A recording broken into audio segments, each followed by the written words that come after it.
Garantir les besoins fondamentaux de l'enfant dans toutes ses dimensions pour préserver la sécurité sociale de ce dernier. Tel est le mobile qui sous-tend la tenue de cet atelier de renforcement des capacités des députés sur la budgétisation sensible aux enfants. Pensé par l'Institut parlementaire du Bénin IPAB, c'est donc à juste titre que la première autorité de l'Institut plante le décor en dévoilant les contours de l'engagement de l'IPAB sur les questions de finances publiques pour les enfants.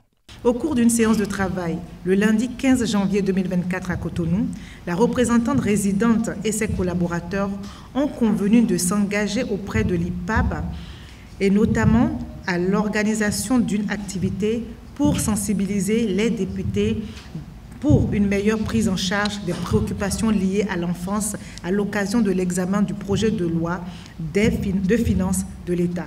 À la suite de la directrice de l'IPAB, Mohamed Aboubakari, représentant résident de l'UNICEF, relève les champs d'intervention de l'organisation sur la budgétisation sensible aux enfants. Pour atteindre ces objectifs, l'UNICEF utilise plusieurs stratégies, dont le plaidoyer, dont la communication, dont également le partenariat.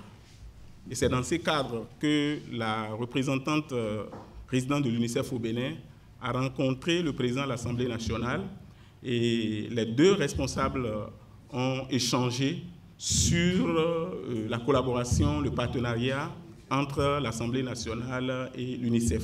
Suppléant le président de l'Assemblée nationale, Léon Basile Arossi, deuxième vice-président de l'institution, dans son discours d'ouverture, montre les leviers à actionner pour mettre en valeur l'enfant. Et ceci passe, au dire de ce dernier, par le renforcement de la transparence budgétaire. Nous savons tous que les enfants représentent l'avenir de notre nation. Ils constituent notre richesse la plus précieuse et méritent de grandir dans un environnement qui leur offre les meilleures chances de succès.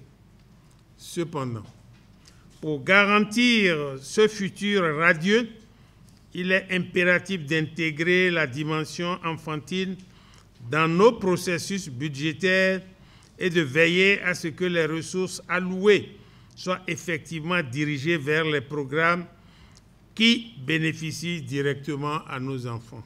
À l'issue des travaux de ce séminaire, des pistes doivent être dégagées pour un travail législatif accru dans le sens de l'allocation d'importants moyens financiers pour le renforcement des initiatives sensibles à l'enfance.